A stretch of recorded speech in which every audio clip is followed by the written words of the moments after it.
Real talk, the COVID-19 pandemic has created alarming and even existential challenges in every corner of the video game industry.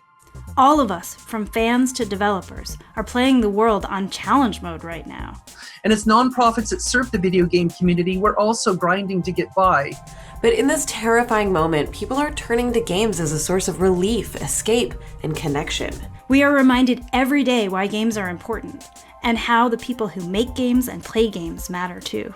This is why we've started the Stay in the Game Relief Fund for 4 nonprofits who serve and support this vibrant community. Take This envisions a game community that welcomes and supports people experiencing mental health challenges.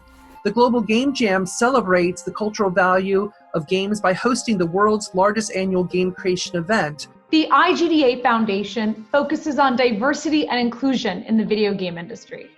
The Games and Online Harassment Hotline provides text message-based emotional support to folks in and around the games industry. Collectively, our organizations strengthen and diversify our communities and pave the way for a gaming industry that is safe, inclusive, and innovative.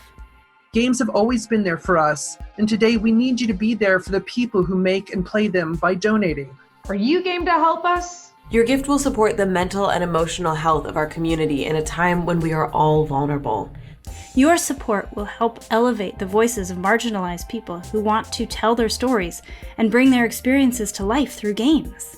Your support will help our organizations stay in the game for the long haul. If you want the video game community to emerge from this pandemic as vibrant and diverse as it can be, donate today to the Stay in the Game Relief Fund. Are you game? Are you game? Are you game? Are you game?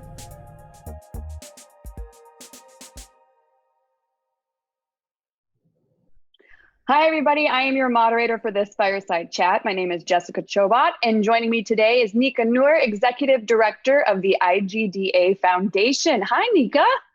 Hey, Jessica. How are you? Good. Nice to have you. We're going to be discussing the current challenges regarding diversity and inclusion, how to create virtual and accessible resources for marginalized communities during a pandemic. So I guess let's just launch right into it. Nika, for those that are unfamiliar, can you tell us a bit about the specifics of your role and the goals within the IGDA Foundation? Yeah, the IDGA Foundation is an organization that's meant to serve various communities in the video game industry, such as women, LGBTQ, accessibility, geographic diversity, people of color, and so much more. And really, our main purpose is to create a more diverse and inclusive workforce, but also broaden our scope and our mission to the industry abroad. I think we are in an interesting time where we have a lot of conversations about diversity and inclusion, but our purpose is to actually execute on those discussions and bring action to the idea. And so what does the day-to-day for you look like trying to tackle those issues? Day to day, I mean, we are pretty relentless at the foundation. Our main focus, our main source of programming is that we actually go through a really intense multi-month process of applicants and potential grantees from all sorts of backgrounds, all around the world, all different types of time zones. And we literally go through resumes, potential merit, and we handpick a group of 60 for 3 different programs, where we then fly them to GDC and put them through a week's worth of boot camps, mentorship, programming, networking. And obviously that's changed because we don't have conferences this year. We don't have in-person workshops. We have social distancing policies and an entire pandemic going on.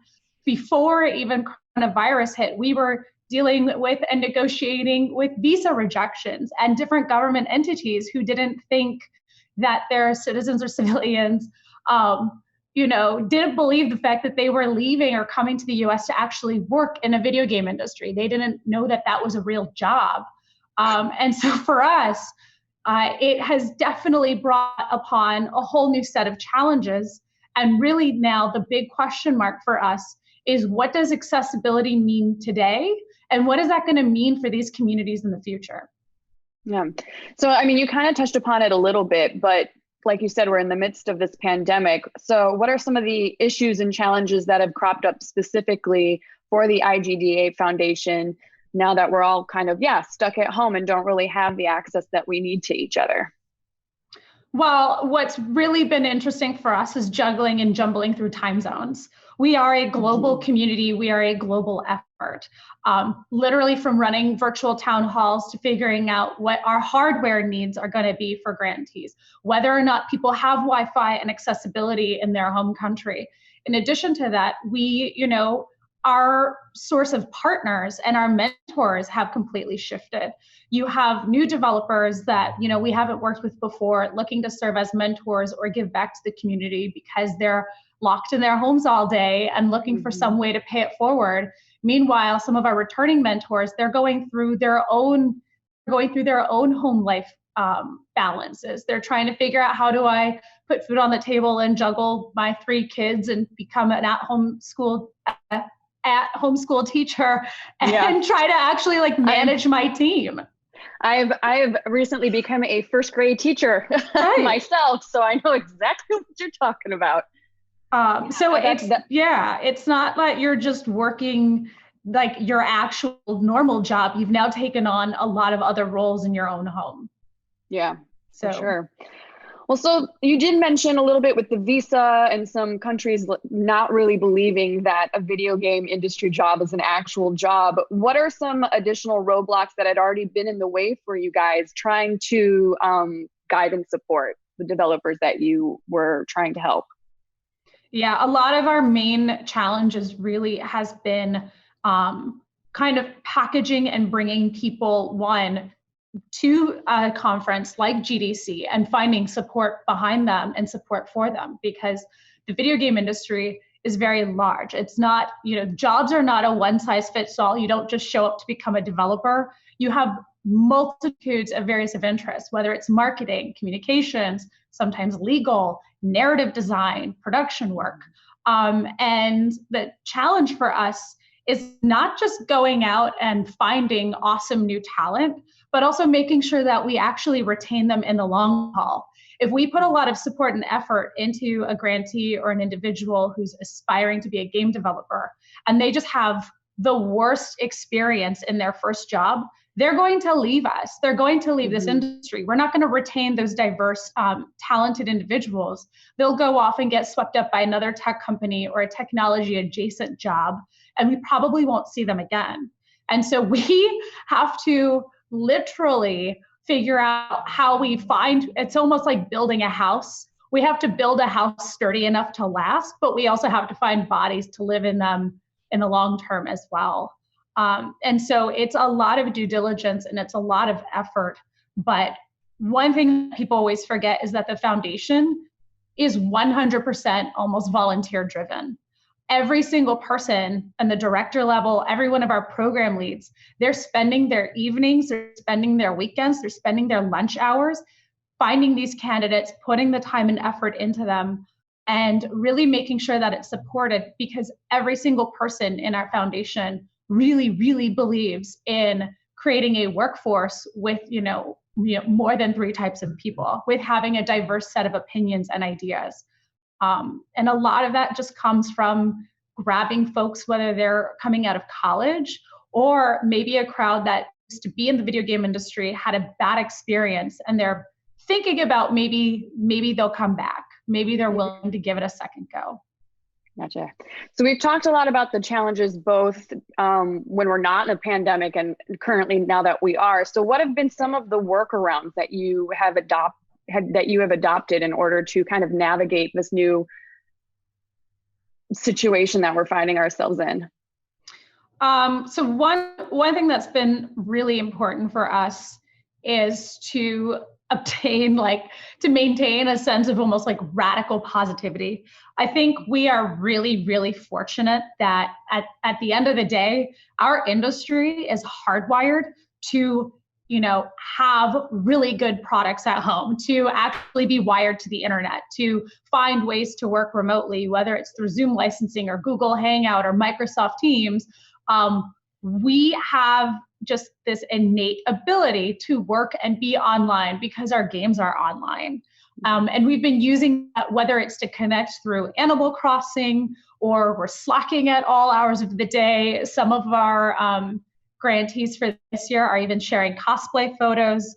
I have now literally held virtual town halls and met everyone's dogs, cats, children, babies, and chinchillas. Oh, nice. And yeah, I thought that was a new one. And so we've been really making sure that we're staying connected and communicating with one another to figure out and assess what is our next step and how are we going to perhaps develop some sort of new program or new network or new platform that could last not just for this year, but for next year as well. And I think there's an opportunity now to find a way to make our workforce diverse through a virtual platform. And that increases our level of accessibility, not just for now, but in the future. And that's really been the number one question mark, is how do you scale beyond helping 30 people? How do you scale beyond helping 60 people? Well, now if we can use this moment to figure out how can we scale beyond 100, 200, 500 people? I mean, that's literally that's the dream, is to figure out how we connect and access all of these people in different parts of the world and get them invested and get them in front of recruiters, talent managers, HR, and say, hey, we've got an awesome pool of talented, young, really gifted, brilliant people that just happen to be from diverse backgrounds. It's not the thing that they start with. Yeah. So then, you mentioned GDC. A lot of these key games industry events have been postponed due to COVID. How has that affected your current grantees? It's been really tough. It's been absolutely tough. I mean, when we talk about diversity, it's not just race or gender, it's also economic, it's socioeconomic. And so if you think about it, right, like you grow up your whole life, you actually know you want to be a video game developer. I didn't. I wasn't allowed to play video games in my house growing up. It was not allowed. It was not an industry. It wasn't even applicable for me. But for these guys, for this new generation of leaders, a grant means everything. A stipend is everything, because you can't afford to fly yourself to San Francisco from New Zealand. You don't know how to navigate the city of San Francisco, or for some people, it's a complete sticker shock to see that your salad costs $15, right? In the convention floor. Imagine the different backgrounds. And so they're going through, it's a different type of grieving process. Some of our grantees didn't get to walk their graduations this year. I can't even fathom, because I remember graduating in the 2008 economy. I absolutely remember what it's like to enter the world, and basically my only job options were to intern for 8 months for free, or work at a fast food restaurant, or go back to grad school and get into some debt, which is literally what I did. And so we don't know where this pandemic is going next. We don't even know that if countries or cities start opening up, what that means for our international grantees. And that's why we're starting to calibrate long-term planning for an alternative way of conducting different levels of training with our grantees, because this isn't sustainable. Yeah. So, eventually, so that being said, then, what have you guys done to pivot, or to start the pivot, in order to approach this issue? So we started to reach out to partners, publishers, independent developers, and we're asking for financial support. We've been looking at volunteer support, and we are literally now looking at workshopping what our next steps look like and what the opportunities are to recreate our GDC experience in a different format. And now the question we're solving for is, how do you create that level of cohort bonding amongst 20 people, amongst 30 people, right? Like, how do you actually navigate that level of collaboration you get, whether it's over a happy hour or a workshop, and what can actually change that? What needs to be done to actually change that dynamic? Is it creating an intramural esports team? Is it figuring out some other way? And so we are literally scraping every source of hardware, tool, technology out there to figure out how we solve for that people-to-people contact, which is what we crave when we go to GDC anyway. Coming up and bumping up against this wall with COVID that we all have done, has anything taken you by surprise, good or bad, that you didn't expect to have to deal with, besides, dealing with a pandemic? I think what's been really interesting as a nonprofit is the fundraising aspect. And I know that a lot of our sister and cousin organizations are feeling the same way. The video game industry itself hasn't slowed down, which is awesome. I'm glad that in this industry, my friends, for the most part, it seems like everyone's employed. I have friends that are in different industries, small businesses, retail, some that are in catering and events, and they are, really feeling the pain. And but what surprised me as a nonprofit in this industry is you're now dealing with a wide array of how people look and reevaluate budgets and their way of corporate giving or general donations, right? Because if you're a nonprofit who relies on GDC as a primary source of fundraising, well, you're basically scrambling. Or if you're but also, like, I think the other portion that's fascinating is that streamers are doing extraordinarily well. There's a lot of job security in that market right now. And watching those numbers go up and watching the industry explode through content has been really, really fun to watch. Very cool. So yeah, moving more into, we've talked a lot about the hardships and roadblocks. Have there been any unexpected benefits for developers that you've seen come out of this kind of stay-at-home way of living that we're all experiencing? I mean, you mentioned the streamers, but anything in regards to the foundation and the people that you're directly dealing with?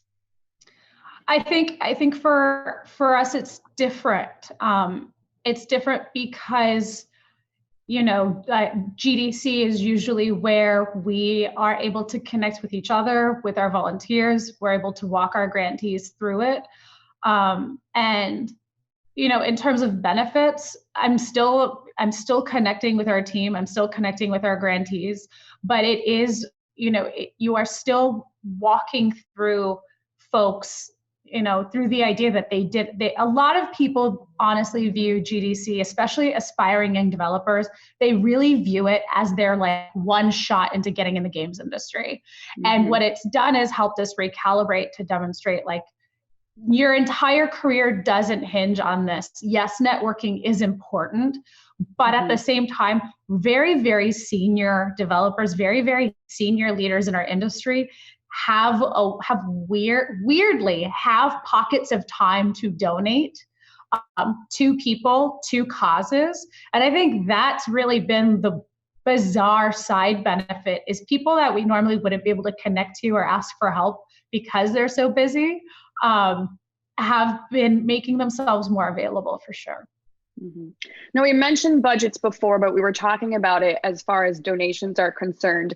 But in regards to budgets, many of the industry individuals and the companies within the industry have found ways to be more cost effective during this time, since it is kind of, since we're not really sure where everything is headed.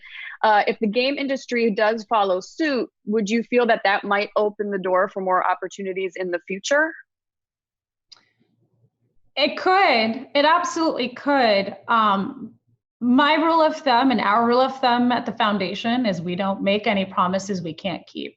So for us, it's not that I'm not thinking about the future, but I am very, very intentional about today and tomorrow and next week, because things are changing so much day by day. I mean, one day it's literally like you're walking into a store and the next day you're getting an email alert saying, hey, if you're on this university campus, you need to move out of your dorms tomorrow.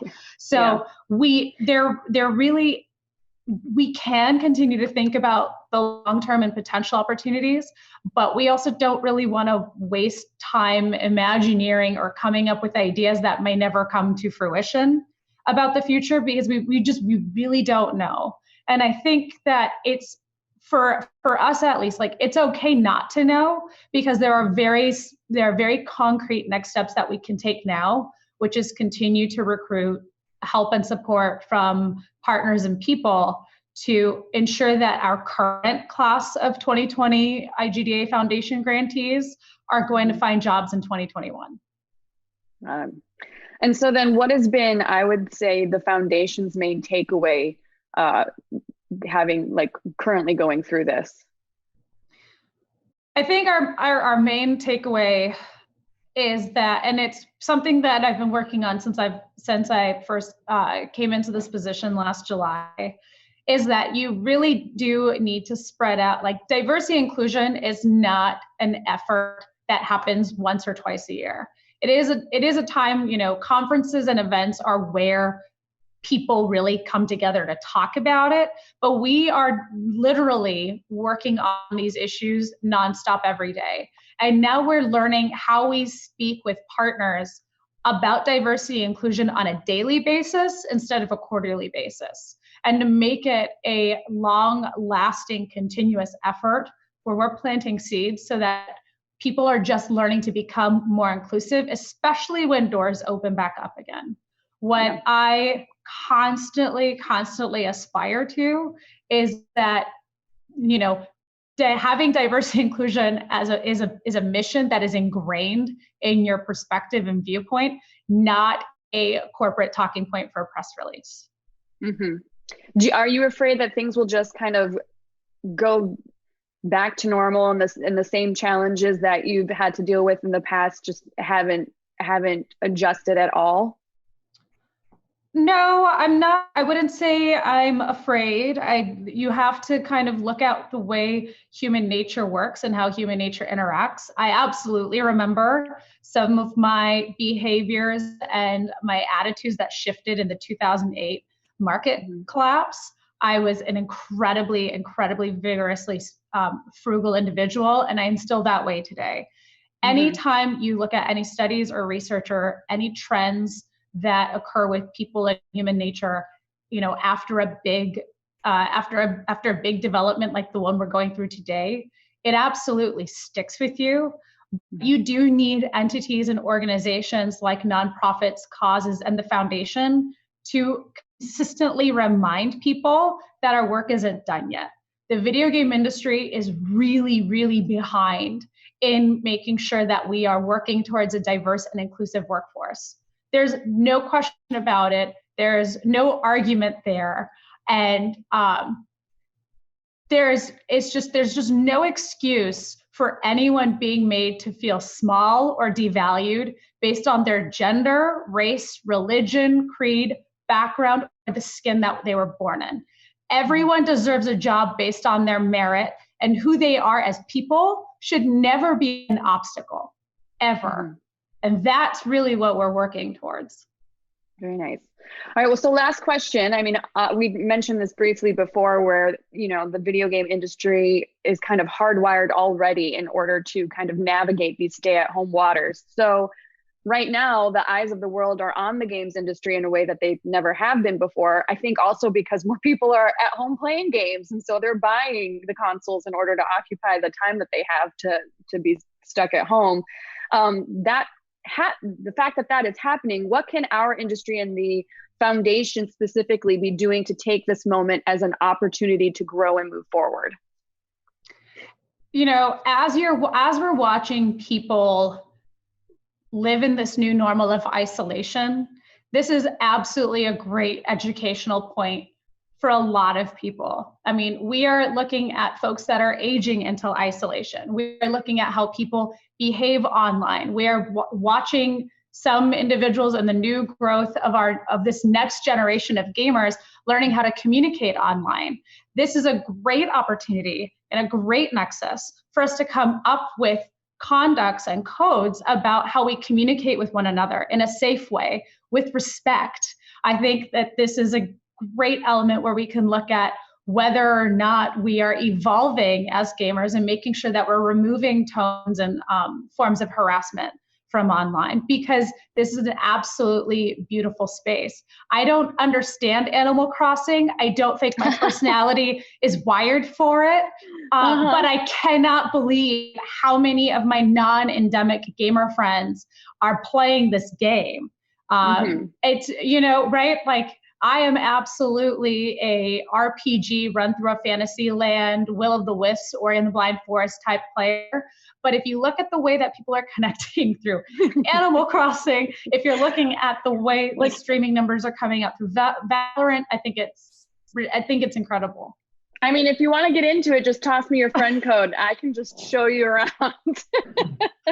Really? I don't get it. Like, you want me to go build an island in a virtual space, and then you're going to come visit it? I'm barely trying to fix up my own house. It's the stressful. Most satisfying grind I've ever played. That's fantastic. Well, thank you so much, Nika. Thank you again for joining us as Nika Nour, Executive Director of the IDGA Foundation. This has been how to create virtual and accessible resources for marginalized communities during a pandemic fireside chat. I've been your host, Jessica Chobot. Thank you all for watching. Thank you.